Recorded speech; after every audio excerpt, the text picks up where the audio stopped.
Let's talk about water in the Islamic context, and to understand that, let's first look at what the Quran says about water.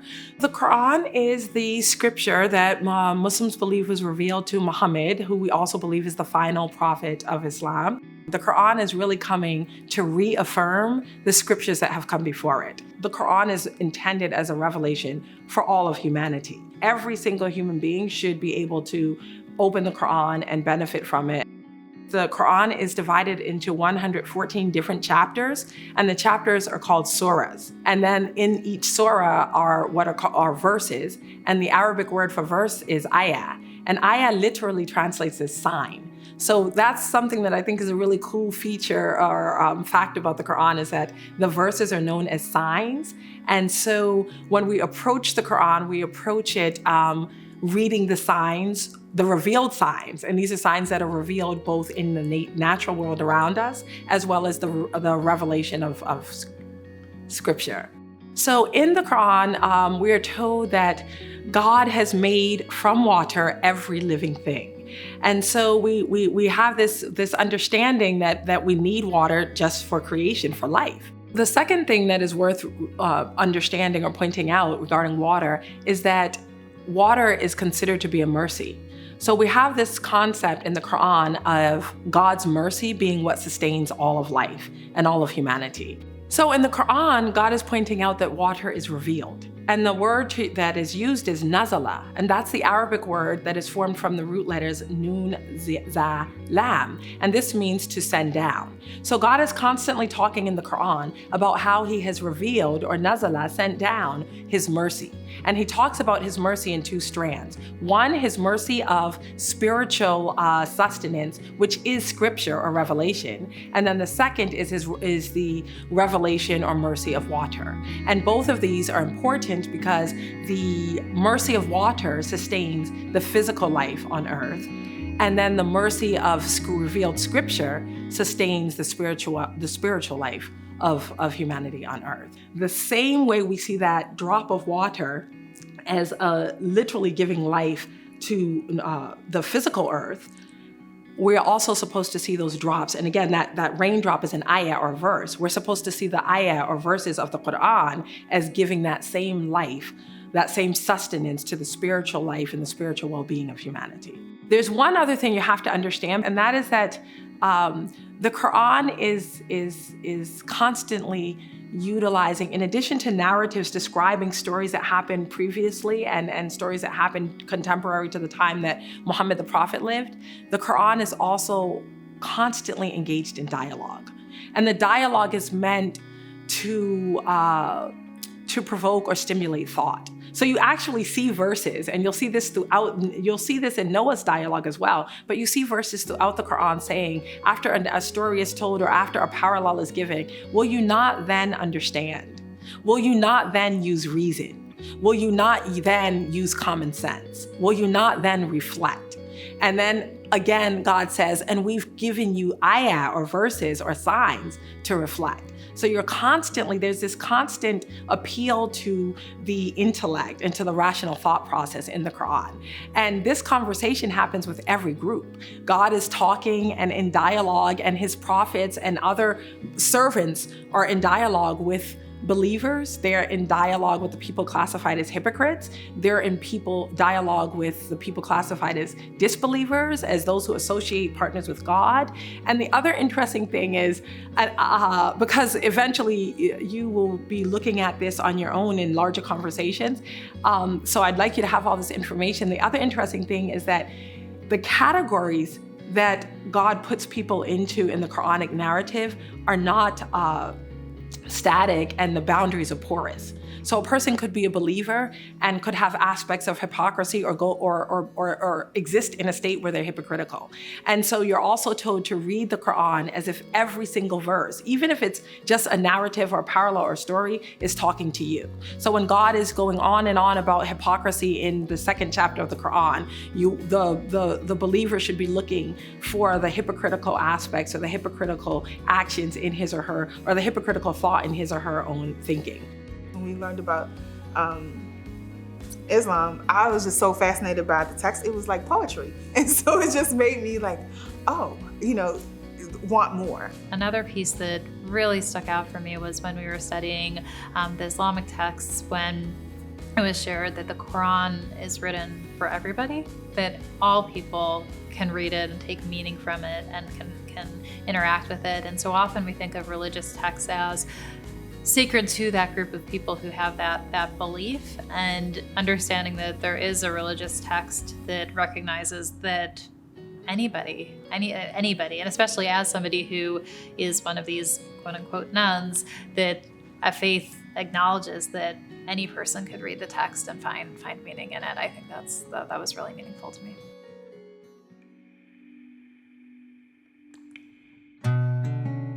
Now that we have God's mercy in the form of water and revelation, what's the next part of the creation? Well, that's, of course, humanity, mankind. I think to really understand the relationship of man to water, which is one of the things that we are exploring here, we need to understand what the Qur'anic purpose is for humankind's creation. In the Quran, we are told that God decided, after he had created the entire universe, the physical earth, he decided that he was going to create man, or Adam, the first man. And he says, the purpose of Adam and Bani Adam, Bani is just the word for children or offspring, so humanity, is to serve me. And I am creating you as khalifa. And khalifa is an Arabic word that translates loosely as vicegerent or successor. So basically God is saying the purpose of Adam and all of humanity is to be my successor or vicegerent, to rule on the earth or to take care of the earth as I would, through mercy. And so what's interesting about this narrative, and this gives us a little understanding of the purpose of humanity, at least in the Quranic context, is that man is created for two things. One, to serve God, and then two, to serve God through using the attributes of God as best as they can to take care of the physical earth that God has created, as well as the social relations and societies that men and women will live in. Well, then you also have humanity's relationship to the created things. And for this, I'd like to also introduce another Arabic word, which is sakhara. And this is from the Arabic root letters sin, kha, ra, and it means to be subjected to. So God often uses the word sakhara in the Quran to describe the relationship between humanity and the earth. And he says things like, we have created and subjected to you the cattle, the waters, the rivers, and you are able to control them with, ships and sail in them. So you get this understanding that everything that is in the earth is created for humanity to rule over.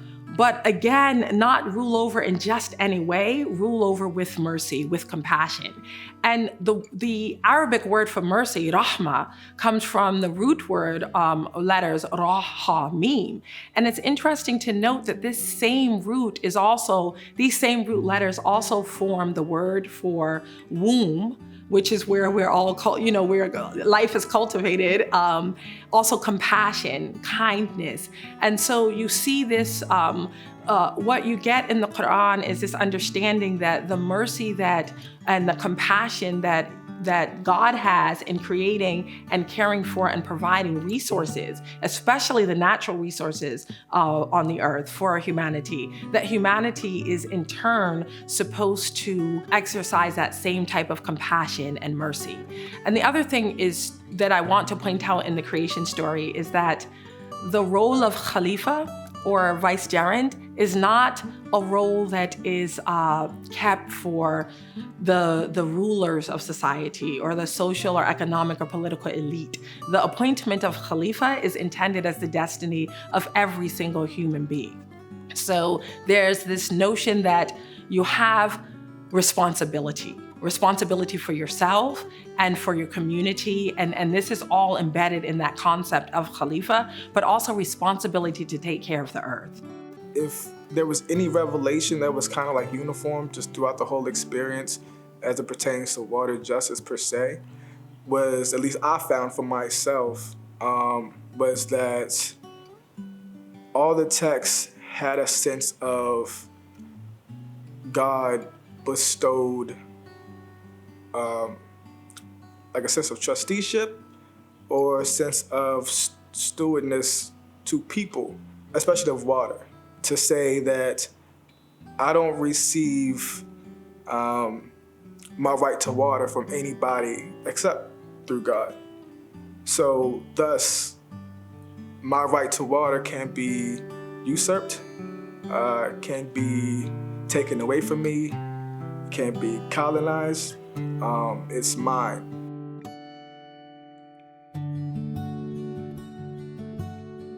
We know now what water is in the Quranic context, and we know what revelation is, and we know how these are both forms of God's mercy.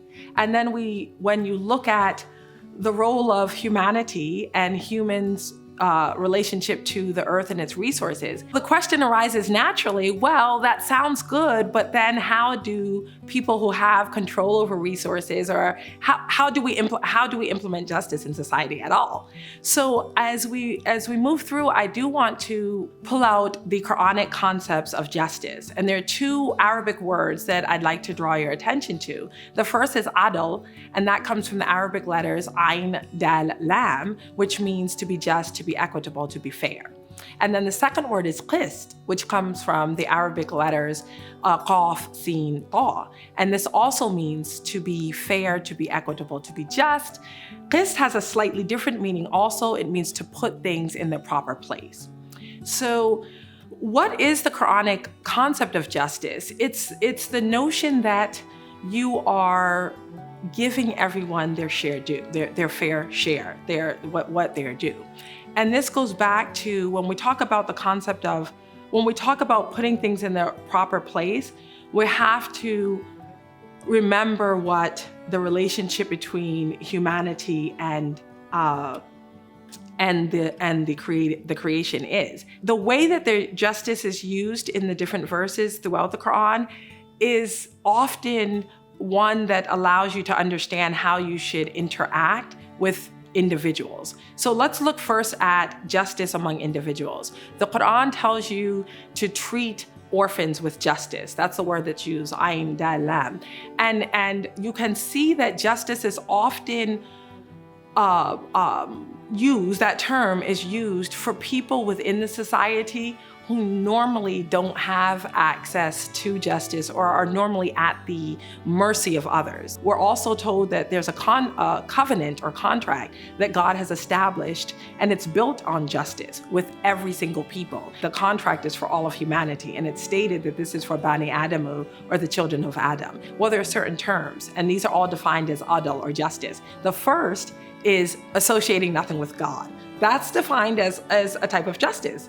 The second is, and this is for all of humanity, is you must treat bil walidaini, your parents, both parents, and it says two, it's the dual form for parents. You must treat both parents with ihsan, which means the utmost good, the utmost respect, especially when they age.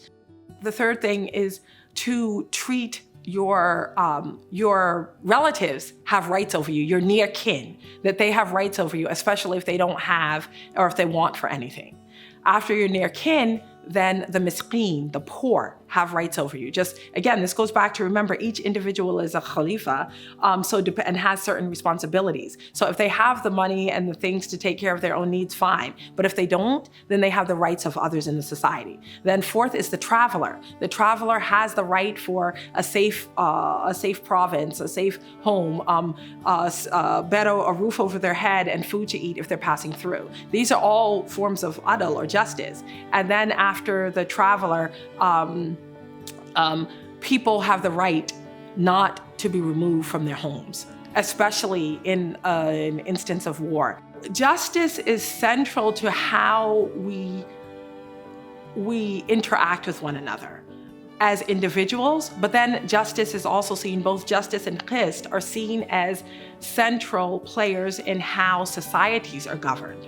And these are things I think that are important. The Quranic concept of justice is one that is really focused on making sure that those who don't have the same access or opportunity are taken care of, that these people have rights over you, and that those rights that they have to food and being taken care of are just. So there's this emphasis on human dignity. When you see the concepts that are, and when you see what is considered just, They're the things that we really need to be to have dignity as human beings. We need a place to live. We need food to eat. We need access to water. And if we don't have these things, if we're kicked out of our homes, then it's hard for us to maintain our dignity and to live a fruitful life. One of the consequences of breaking the covenant is that you do not have harmony in your society, and it eventually affects every tier and level of a society. Along with justice, we have the concept of shura baynahum, which means mutual consultation. So justice is what you were to strive for, and then shura baynahum, or mutual consultation, is how justice is implemented. And this mutual consultation means all stakeholders for any matter should be mutually consulting one another. And this is both in the family, again, going back to the example of the divorced parents deciding how they're going to raise their children. Adl is used in this verse, as well as shura baynahum. So they must be just, but they also must use mutual consultation to determine what the outcome will be. So for me as a Muslim, it's ingrained in me that water, as is everything else in creation, is a sign. It's a sign, a revelation, a mercy from God. Putting together the notion of water as mercy and revelation as mercy, putting that idea together with the notion of justice as being composed of the adl and qist and shura baynahum, meaning that there is a notion that you have to give what is due. So justice is not just everyone gets the same things, but you have to put what is needed where it's needed. And then, the balance, of course, and then the notion of shura baynahum, which is mutual consultation, that without mutual consultation of all parties who have the potential to benefit and who are in any way involved in a decision-making, they have to be there at the table. And I think when we talk about some of the work that's been done in Baltimore specifically and around the world with regard to justice and water justice, those voices have not always been at the table. And I think that's something pretty critical that the conversation around justice in Islam had to offer to the conversation we had.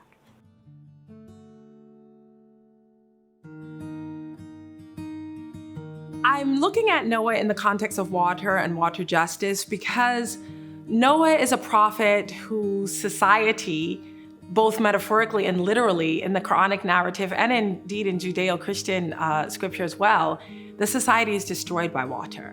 So we have this understanding of water as a mercy and as a revelation that is meant to sustain life. So then why is water also destructive? How does it destroy? And that's one of the main reasons I wanted to explore Noah in this context. You have Noah being extremely concerned with the state of his society and the state of his people. So I think before we proceed, I think there are just two things that anyone who is new to the Quran or Islamic rendering of Noah needs to understand, and that is that Noah is a man of the highest integrity. He's in good favor with God, but he also is revered as any other prophet is revered by Muslims and Muslim scholars. His story is told quite frequently throughout the Quran, and that's an interesting thing about the Quran. It will repeat the same narratives in different ways throughout it. And the text that we are looking at is actually the 71st chapter, and it's called Noah, or Nuh is the Arabic word for Noah. I think the Noah text also it pulls together the other themes that we were looking at. Water as mercy, the role of humanity, of man, his purpose, the relationship of man to creation, and then what happens when justice is ignored by those who live in the society. We see first in this chapter that Noah approaches the people who are governing the society, the social, the economic, and the political elite, and he's asking them to remember the covenant, to worship the one God, and to be just. And he appeals to them in every different way he can, and he uses logical arguments, and he even talks to them about the mercies that God has given them, the water flowing, the children that they have, and the physical riches that they have. And he says, will you not think and be grateful and rule and govern the society as you ought to? And he talks to them about the fact that the sun and the moon stay on their course, and he's just, you see that there's this real intellectual inquiry and this argument or discussion that's designed to stimulate the people that Noah's attempting to appeal to, and to stimulate their thought so that they change their behavior. Well, the response of the people is, we're not going to listen to you, and actually nobody listens to you. I think the Noah text really demonstrates what happens in a society when justice is not established. And when justice is not prevalent in the society that Noah is in, the first response is not, we need to destroy you, we need to move you from leadership, it's an appeal to the folks to do better. But those arguments fall on deaf ears, and they are not heeded. Moving into the discussion of Noah in Islam, where there isn't all that backstory of who he was, and there's more of a representation of Noah as a fighter for humanity, kind of like, God, I just want to keep working on him. I just want to keep working on him. And then finally, he's like, sit in the rain.